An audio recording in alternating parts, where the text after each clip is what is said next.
There's a lot of hype and there's a lot of pressure in the crypto market right now. But if we're smart about this, we only need to be focusing on the coins that are fundamentally strong, yet are still to see a lot of this excitement. And that's because this is where the next best opportunities often lie. So these are both projects that I have done videos on recently, explaining what each one is offering and the pros and cons of each one. But today I want to take a look into the charts of these a little bit more and go right back to the beginning of 2023 to see where they were at then. So let's jump into today's presentation. So we're only about 2 weeks into an altcoin season, and so far it has not been as green as I think we were all expecting, but we will likely see this turnaround quite quickly. So the one thing to remember is a pullback in the market is not unexpected at this point, and it has been on a general upward trend since around October, so it's normal for these things to drop back slightly as people start taking their profits. So for me at least, the charts are not something to be worried about at this time. Now, there has been so much hype in the market for meme coins recently, which absolutely you can get good returns on them if you get lucky. But for me, I will be focusing my attention on coins that I feel are fundamentally strong and that have good solid projects behind them. Now, ICP is a project which has the best technology behind it. It's the most advanced that I think I've ever seen, and I only came across this recently. So why is ICP suddenly on everyone's radar when it has been around since 2021? So since the launch of ICP, they have been plagued with bad press. So to cut a very long story short, I can just show you the chart to explain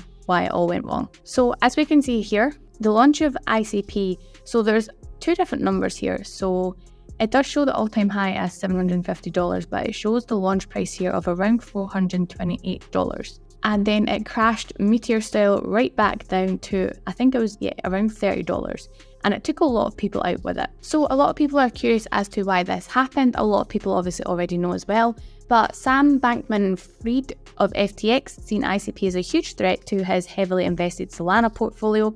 And he effectively manipulated the market to a degree that he bought a huge amount of futures in this, which pumped the coin massively. Just, I think it was 4 days before the launch of ICP, and he then dumped it all and destroyed the investors who got in during the initial coin offering. Now, understandably, this caused a huge amount of negative press for ICP, with a lot of people branding it as a scam because, if we're being honest, a crypto launch that happens like that doesn't look great for anybody. So after all of this, pretty much ICP was on nobody's radar because nobody wanted to be associated with what looked like a pump and dump project, right? So effectively, Sam's plan had worked. And I actually recently watched the interview with Dominic Williams and BitBoy Crypto, Ben Armstrong, and I really would encourage anyone who's interested in the whole saga to watch it because it is a great video.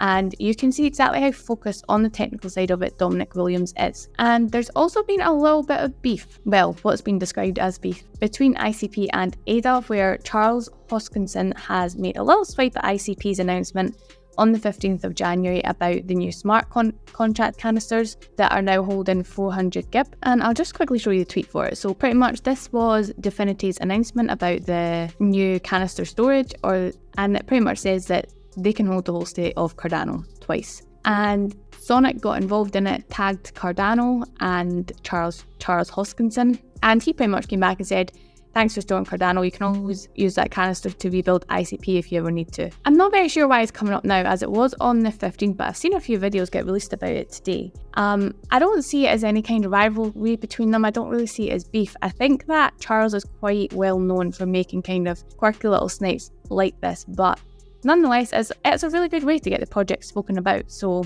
anyway, moving on from that. So if you look at the Internet Computer's website, you can basically see the speed at which ICP is working. And the average transaction cost for ICP is around about 0.000022, whilst Ethereum's is $2.39. So my math is not great, but I believe it's around 100,000 times cheaper than Ethereum right now.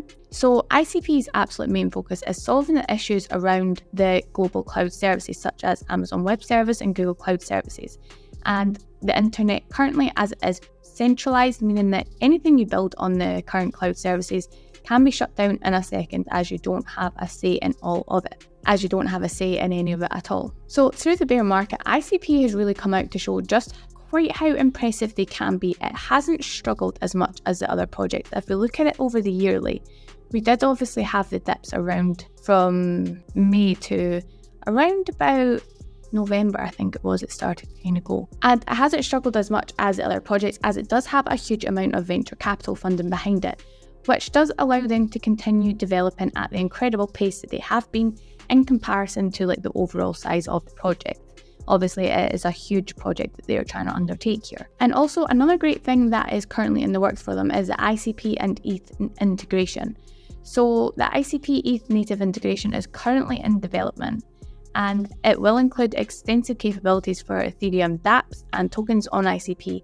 So for example, ICP ETH integration will include capabilities such as interacting with Ethereum smart contracts from canisters on ICP, creating the CK ETH and CK ERC20 tokens, which can be swapped with negligible fees. And also, a Bitfinity EVM allows deploying Ethereum smart contracts on ICP. Now, this is still in development, as we can see, and in the future there will be additional variation of this developer journey series that focuses solely on Ethereum development on ICP. So if you have time, I would recommend kind of jumping onto the Internet Computer website and taking a look around, because it's a fantastic resource for finding out everything that they are actually currently building, and it is so impressive. Now, if we jump back onto the chart for ICP, obviously if we look at it over all time, it is not great due to the FTX business, but if we check it out over the last year, which has been the bear market, ICP has been in a strong position and it has gained around 75% over the last 12 months, and this is during a bear market, and it was a brutal bear market. So the market cap is currently sitting at just over $4.5 billion. So we're currently at 4.6 billion, which is obviously extremely high. But the circulating supply for this is around 456 million ICP, and the total supply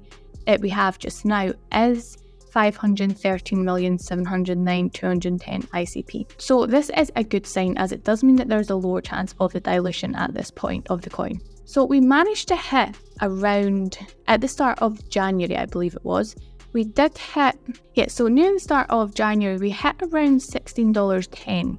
Oh, we hit $16.22 at the beginning of the month. And as I said earlier, the pullback from this was expected. We have just had Bitcoin also, if we take a quick look at that. So Bitcoin has nearly hit 39k.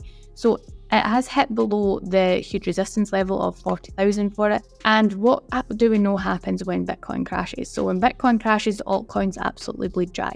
So the pullback is really not something that causes me any concern. Now, another project that I feel is quite undervalued at the moment is Quant. So you may be wondering, why on earth have I put ICP and Quant in the same video? What do they have to do with each other? But just bear with me. So these two are projects that I personally feel are super undervalued for what they offer. Now, neither ICP or Quant have had huge price movements recently, and they have been kind of left on the back burner, while some of the other coins which have rallied have been given the most exposure. So rather than focusing on the projects that are solving real world problems and they're building genuine technology-backed platforms with the potential to change the world, we have been massively focused on Bonk and Pepe, and this insane need to have a 1000x on the coins if we time it right. Now, this is totally fine if you have a short-term mindset of hard and fast cash, but it does also come with a lot of higher risk. So projects like Quant and ICP are for those of us with a longer-term mindset and making smart decisions based on facts and statistics that we can see in front of us. So Quant is the absolute foundation of the blockchain economy, and they have been making massive moves.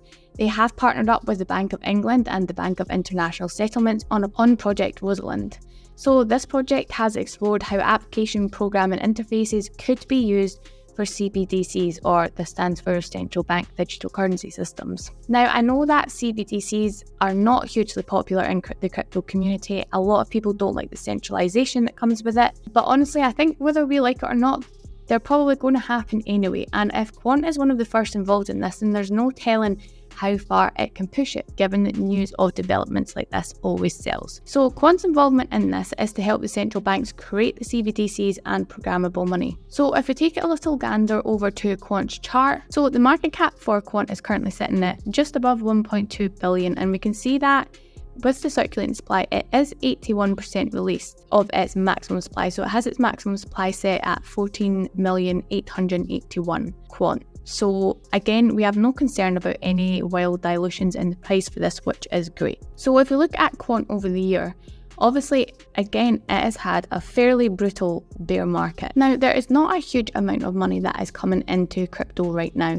There has been mass sell-offs from Grayscale, and this in turn is leading to a little bit of panic selling and cries of the bear market being back. But if we can all just sit back, relax a little bit, and remember that Volatility in cryptocurrency is completely expected. We expect these radical price actions of up and down and all around, but overall, in the run up to the bull market, it's probably only going to get even more rocky. So what we really need to see now is Bitcoin to try and go back up and test the 40k resistance line to see if it can break back through this. And once Bitcoin starts to recover again, we will in turn obviously then see altcoins start to recover, and we'll start to see more money flowing back into Quant and ICP on this. So there is one last thing that I want to mention for today, which is if we look over the last 7 days. So obviously I think all of these are going to be red. So in terms of the coins dumping, I've heard a lot of people say that crypto is dumping over the last week or so, especially in the last few days since Bitcoin went under the 40. But if we take a look at it, none of these are harsh dumpings. They are slow and gradual trickles. Even on Bitcoin, there's quite a good recovery here, and in Quant, if you look at it over the 7 days, none of them are like vertical dumpings. They're just trickles. They're trickling down in the red zone before it bounces back off the support and we can go back into the green for it. So price performance wise, I do believe that QNT in a very bullish scenario can hit close to the 1k. So this is around about 10x from where we are, and I'm not talking about within the next 3-4 months. I mean in the very peak of the bull cycle when everything is going a little bit berserk. It may not be a 10x for some people and it may be perfect for others, but as far as I'm concerned, this is one that I will be holding for a longer term play as it is developing and building in the system. But obviously I will be withdrawing some profits during the bull run. For ICP, I can see this hitting around a reasonable $80 to $100 in the peak of the bull run. And I think this would show a really great recovery after we obviously had the launch. It's had all the bad press about being a scam, and that once the cryptocurrency is labelled as being a scam, that's very hard to come back from. So I know that people, especially with ICP, they like to go a little bit bananas with their predictions. I've seen people in the comments, I've seen YouTubers putting out videos, I've seen it on Twitter, people saying it's going to go to 1,000, it's going to go to 10,000. But personally, I would just like to try and get to the $100 from where we are just now, which is again, it's another 10x. I feel like this is a safer bet. It kind of manages everybody's expectations. And once we hit the $100, or if we hit the $100, then we can go and we can see what the future holds for it as it continues to grow. So I would love to hear everybody's predictions for Quant and for ICP. Where do you think it is going to go in the bull market? Do you think it's going to blow past $100? Do you think they're both going to do a 10x? Is Quant going to manage to hit the 1k? Let me know in the comments below and I will see you in the next one. Bye.